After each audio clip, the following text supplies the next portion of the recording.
नमस्कार। डॉक्टर डिम्पल त्यागी चैनल में आपका स्वागत है। आज हम इस वीडियो में बेटा संवाद लेखन सीखेंगे। ठीक है, वैसे तो मैंने बहुत सारी वीडियोस आपके लिए अपने चैनल के माध्यम से पहुंचाने का प्रयास किया है, उसी में ही एक मैं और आपको भेजूंगी। ठीक है, संवाद लेखन जो आपके लिए बहुत ज़्यादा जरूरी है और एग्जाम में आने वाला है। अभी मैं आपको बता देती हूँ, 9th क्लास में इसको 5 नंबर के लिए डाला गया है।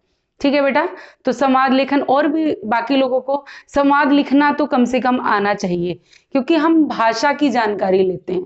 ठीक है, और संवाद क्या है? आपस की बातें, आपस की हमारी बातचीत।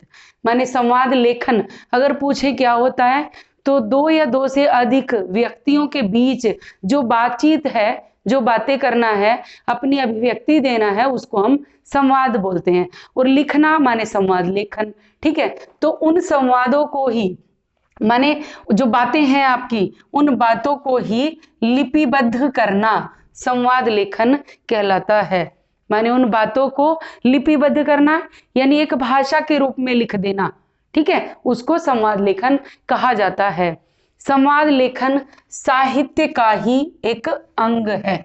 समझ में आ रहा है आपको? संवाद लेखन क्या है? साहित्य का अंग है। माने गद्य साहित्य की जैसे विधाएं हैं, उनमें जो संवाद लेखन है यह भी उस साहित्य का एक अंग माना जाता है, जो बहुत महत्वपूर्ण है। क्योंकि जब तक संवाद नहीं होंगे तब तक गद्य का कोई औचित्य ही नहीं बनता। यानी लिपिबद्ध बातों को कर देना ही संवाद लेखन है। ठीक है बेटा, अब अच्छा संवाद कैसे लिखें, बात ये आती है। अच्छा संवाद लिखने के लिए हमें बहुत सारी बातों का ध्यान रखना पड़ता है। सबसे पहले तो जो संवाद हम लिख रहे हैं वे क्या होना चाहिए? विषय से संबंधित होना चाहिए। माने जिस विषय पर आप लिख रहे हो उसी से संबंधित हो वह संवाद जो आपको मिला है। अब ऐसा नहीं है संवाद तो हमें मिल गया डॉक्टर और मरीज के बीच वार्तालाप का, और हमने वहां पर जोड़ दिया माँ और बेटी का। ठीक है, तो विषय से संबंधित होना चाहिए संवाद। पहला, सबसे पहली बात यह है। दूसरा, संवाद छोटे होने चाहिए ताकि वह रोचक बने रहें। छोटे संवाद कैसे होने चाहिए कि जो वाक्य हैं आपके वो छोटे छोटे हों। ठीक है, ताकि क्या हो? भाषा रोचक बनी रहे, यानी पढ़ने वाले को अच्छा लगे। अब छोटे संवाद कैसे होते हैं? जैसे मान लीजिए बड़े भाई ने छोटे भाई से प्रश्न किया। दोनों भाइयों के नाम हम रख लेते हैं, रोहन और सोहन। तो रोहन ने सोहन से पूछा, सोहन तुम कहाँ जा रहे हो? ठीक है, फिर आगे जो भाई है वो उत्तर देता कि भाई मैं विद्यालय जा रहा हूँ। विद्यालय में क्या करने जा रहे हो? विद्यालय में पढ़ने जा रहा हूँ। ठीक है, इस तरह के छोटे छोटे संवाद वो बड़े रोचक होते हैं, तो संवाद छोटे होने चाहिए। फिर क्या है? तीसरा, प्रवाह होना चाहिए। यानी जो संवाद बोल रहे हैं उसमें लगातार यानी निरंतरता बनी रहनी चाहिए। ऐसा नहीं है बीच में टूटे फूटे हैं कुछ संवाद, यानी बात कुछ और थी जवाब कुछ और आया, तो ऐसा नहीं होना चाहिए। और उनका आपस में संबंध भी होना चाहिए। यानी अगर विद्यालय जाने की बात है तो वो ये ना बोले विद्यालय जा रहा हूँ तो फिल्म देखने जा रहा हूँ, और विद्यालय कोई पिक्चर हॉल तो होता नहीं है जो वहां पर पिक्चर देखी जाएगी। ठीक है, तो इसलिए संवाद कैसा होना चाहिए?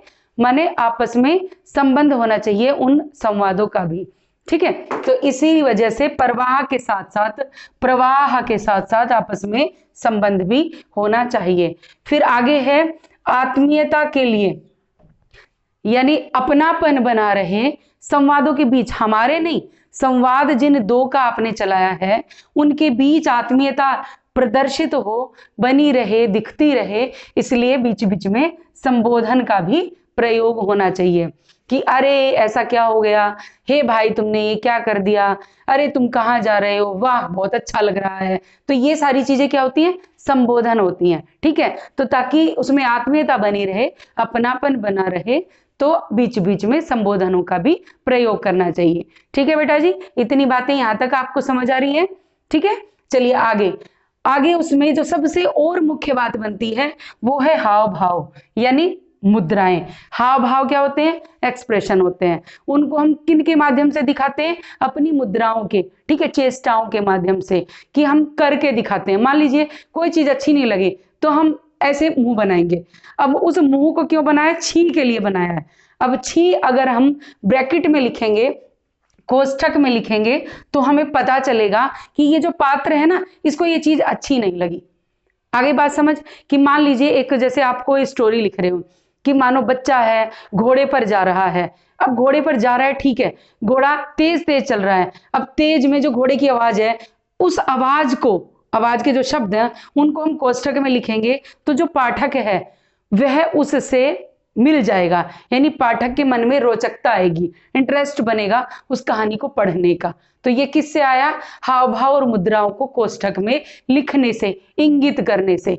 कि मानो किसी के सर में दर्द हो गया तो ब्रैकेट में लिखते हैं वह सर पकड़कर मानो बैठ गया, ठीक है, यानी किसी को अच्छा लगा, फिर बीच में ब्रैकेट में करते हैं हा हा हा, जोर से हंसा।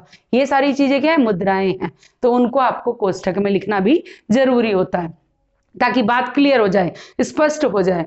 आगे, उचित विराम चिन्हों का भी प्रयोग होना चाहिए, यानी समय समय पर अगर कोमा है, अगर ब्रैकेट आपको लगाना है, कोष्ठक बोलते हैं जिसको, विराम चिन्ह है, पूर्ण विराम है मतलब बोलते हैं जिसे, ये भी आपको ध्यान देना है कि उनको बिल्कुल सही तरीके से ही लगाना है। ये नहीं है मैंने कहा पे आपने पूर्ण विराम लगा दिया, होता ही नहीं है। मैंने कहा, चूंकि आपको कुछ और कहना है तो आप क्या करेंगे? डैश लगाएंगे, अपनी कही हुई बात उसमें आगे लिखेंगे। तो ये चीज समझ आ गई। तो इन बातों को भी आपको उसमें ध्यान देना है, ठीक है बेटा। कौन कौन सी है ध्यान देने वाली बातें? एक तो विषय से संबंधित हो, दूसरा संवाद छोटे हो, रोचक हो, यानी मन को अच्छे लगने वाले, ताकि पाठक की रुचि बनी रहे। तीसरा क्या है? प्रवाह, माने होना चाहिए भाषा का, यानी भाषा में निरंतरता होनी चाहिए। आगे आपस में संबंध होना चाहिए, यानी वाक्य दूसरे से संबंधित हो। पहले ने अगर कोई प्रश्न किया है तो उत्तर वही आए, समझ गए, कोई और नहीं होना चाहिए। फिर आगे संबोधनों का प्रयोग करें ताकि आत्मीयता बनी रहे। और उसके बाद हाव भाव मुद्राएं जो होती हैं उनको आप ब्रैकेट में दर्शा सकते हैं, जो बहुत ही अच्छा रहेगा आपके लिए। और विराम चिन्हों का भी आप समयानुसार प्रयोग करें। जब लगता है अब विराम है तो पूर्ण विराम का प्रयोग करें, वरना अन्यथा कोई भी कोमा, ब्रैकेट, पूर्ण विराम आप ना लगाएं। अगर जरूरत है तो वहीं पर लगाएं, तभी भाषा आपकी अच्छी रहेगी, तभी संवाद लेखन आपका सफल रहेगा, ठीक है बेटा। अब बात आती है कि संवाद लेखन जो है उनके आधार क्या हैं, माने किस तरह से, किन किन चीजों पर हम संवाद लेखन करते हैं, ठीक है। तो संवाद लेखन के जो आधार हैं वो लगभग 5, मुझे लगता है कि 5 हो सकते हैं। जैसे स्थिति के आधार पर, मैंने आपको एक स्थिति दे दी गई कि बाढ़ से पीड़ित इलाका, ठीक है, तो आप उसके ऊपर संवाद लिखेंगे। अब उसमें क्या करेंगे? आप कोई 2 व्यक्ति दिखाएंगे, उन 2 पात्रों को आप नाम दे देंगे, फिर उनके द्वारा कही हुई बातें जो बाढ़ से संबंधित हैं, कि देखो पहले इतना सूखा पड़ता था लेकिन अचानक से इतनी बरसात हुई, बाढ़ आ गई। दूसरा बोलेगा हाँ भैया आप सही कहते हो, बाढ़ आने से हमारा तो बहुत नुकसान हो गया, घरों में भी हो गया और फसलों में भी हो गया। फिर तीसरा बोलेगा पहले ही महंगाई में परिवार चलाना मुश्किल था, ऊपर से बाढ़ के कारण ऐसा हो गया। तो ये चीजें क्या है? स्थिति के आधार पर मानो आपका ये संवाद लेखन बन सकता है। समझ में आ गया बेटा।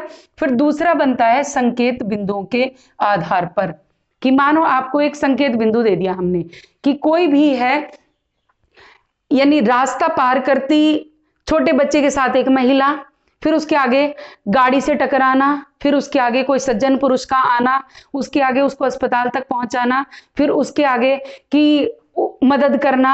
इस तरह अगर आपको संकेत बिंदु मिल जाते हैं और फिर उनको कनेक्ट करके आप कोई संवाद लेखन करते हो, तो वह आता है मानो संकेत बिंदुओं के आधार पर क्या है? संवाद लेखन लिखना। समझ में आ गई बेटा? यहां तक समझ गए दोनों चीजें। फिर है कहानी या घटना के आधार पर, माने आपको एक कहानी दे दी गई कि आप ना, जो द्रोणाचार्य गुरुजी थे पांडवों के, कौरवों के भी थे, तो उन्होंने क्या किया था, मानो अर्जुन को जब निशाना लगाने के लिए सबको ही बोला, लेकिन अर्जुन से ही बोला कि लक्ष्य साधने वाली बात, यानी आपको क्या नजर आ रहा है, किसी को कुछ दिखा किसी को कुछ दिखा, लेकिन अर्जुन को क्या दिखी? मछली की आंख दिखी। ये क्या है? एक कहानी है आपको दे दी गई कि इसके आधार पर आप एक मतलब संवाद लेखन कर दीजिए 50 से 60 या 70 या 100 शब्दों के बीच। आपको वर्ड लिमिट भी दे दी गई, तो आपको क्या करना है? गुरु द्रोण एक पात्र लेना है, उनके आगे अर्जुन एक पात्र बनाना है, फिर आप उन दोनों के बीच के संवाद बनाकर आप लिख सकते हो। तो ये क्या है? कहानी या किसी घटना पर आधारित संवाद लेखन, ठीक है बेटा, इतना हो गया। अब नेक्स्ट जो मुझे लगा वो है पठित साहित्य के आधार पर, कि जो साहित्य हमने पढ़ रखा है अब उसके आधार पर हमें क्या करना है, संवाद लेखन करना है। मान लीजिए मैं ऐसे आपको इससे थोड़ा हटके बता देती हूँ, जैसे कि आप कोई फिल्म देख लेते हो, ठीक है, फिल्म देखने के बाद उस पिक्चर को आप अपने दोस्त को फिर पूरी स्टोरी बताते हो, तो वो एक तो स्टोरी बताना तो कहानी हो गया, फिर आप बोलोगे कि चलो एक काम करते हैं, हम दोनों देख कर आए हैं और हम दोनों उसको प्ले करते हैं।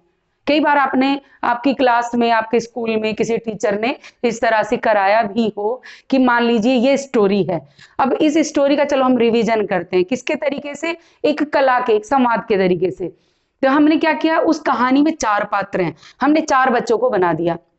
कहानी सबने पढ़ रखी है, बुक नहीं दी हमने किसी के हाथ में भी, बल्कि उन चारों बच्चों ने पढ़े अनुसार, क्योंकि पहले से वो स्टोरी पढ़ी हुई थी, वो अपने मन से संवाद बनाए हैं और उसको प्ले किया है।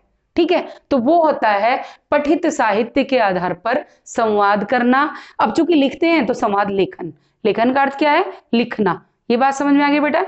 फिर आगे है चित्रों के आधार पर, माने एक संवाद कैसे भी लिखा जाता है कि आपको चित्र दिखा दिए गए कि कोई एक पिक्चर बनी हुई है, उस पिक्चर में मानो पूछ लिया जाए आपसे, एक तरफ बहुत सारी सेना है, दूसरी तरफ बहुत सारी सेना है, कि अब आप संवाद बना दीजिए, तो आपके दिमाग में क्या क्लिक करेगी बात, कि कोई युद्ध की जगह है और 2 राजाओं का युद्ध है।